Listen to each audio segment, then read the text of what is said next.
আমাদের দাবি হচ্ছে আমাদের সরকারের বাংলাদেশ সরকারের হজ নীতি ছিল প্রতি হজ এজেন্সি সর্বনিম্ন 100 এবং সর্বোচ্চ 300 কোটা। সেখানে গত বছর 250 কোটা সৌদি গভর্নমেন্টের সাথে করেছিল 250 কোটা। সেটা আমরা গতবার করতে যাই আমাদের মধ্যে অনেকের ভুল বুঝাবুঝি হয়েছে, বুঝতে পারছেন। এবছর 500 কোটা করে দিছে বাংলাদেশ সরকার। তাও আমরা অনেক কষ্টে 8 জন 10 জন 5 জন 7 জন মিলে 500 কোটার একটা লিড এজেন্সি করেছি। এবছর 3 দিন পরে আবার 1000 কোটা আমাদের বর্তায় দিচ্ছে। তাহলে যদি 20টা 25টা এজেন্সি এই 1000 কোটা মিলাইতে দেয়া দেখা যায় চরম বিশৃঙ্খলা হবে।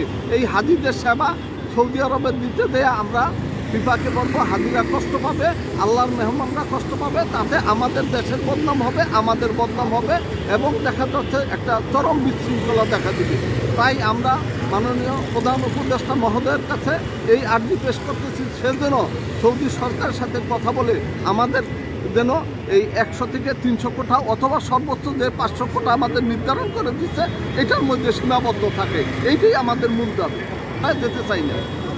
বুঝতে পারছি গত সরকার যখন আওয়ামী লীগ চলে গেলেন ওই বছর তো আমরা হজ করেছি জুলাইতে, তখন আমাদের 250 কোটা ছিল। সেখান থেকে এবার 500 কোটা, তাও আমরা মেনে নিচ্ছি। তারপরে এখন তারা বলতেছে 1000 কোটা করতে হবে। এটা অসম্ভব আমাদের জন্য। আমাদের দেশের আইন কানুন মেনেই আমরা সব কিছু করতে চাচ্ছি। আজকের কর্মসূচিতে আপনারা কি চাচ্ছেন? আমাদের আজকের কর্মসূচি একটাই, প্রধান উপদেষ্টা মহোদয়ের কাছে যেন আমাদের যে 500 লিড করছে সরকারকে আমরা সহযোগিতা করতে চাচ্ছি। সরকারের কাছে দাবি আমাদের এই 500 কোটার মধ্যে যেন সব কিছু সীমাবদ্ধ রেখে এবারের হজ ব্রত পালন করতে পারি, আল্লাহর মেহমানরা যাতে সুস্থ সুন্দরভাবে খেদমত পায়। সেই জন্য প্রধান উপদেষ্টা মহোদয়ের কাছে আমাদের দাবি যেন এই 500 কোটার মধ্যে সীমাবদ্ধ রাখে। এর উপর করলে আমাদের বিশৃঙ্খলা দেখা দিবে, আমরা হজ পালন করতে আমাদের কষ্ট হবে। হজ এজেন্সির পদে মানে এখন আমাদের তো এজেন্সির কোনো হাব সংগঠনটা নাই, এখন প্রশাসক আছেন। এখন আমরা সবাই হজ এজেন্সির মালিক।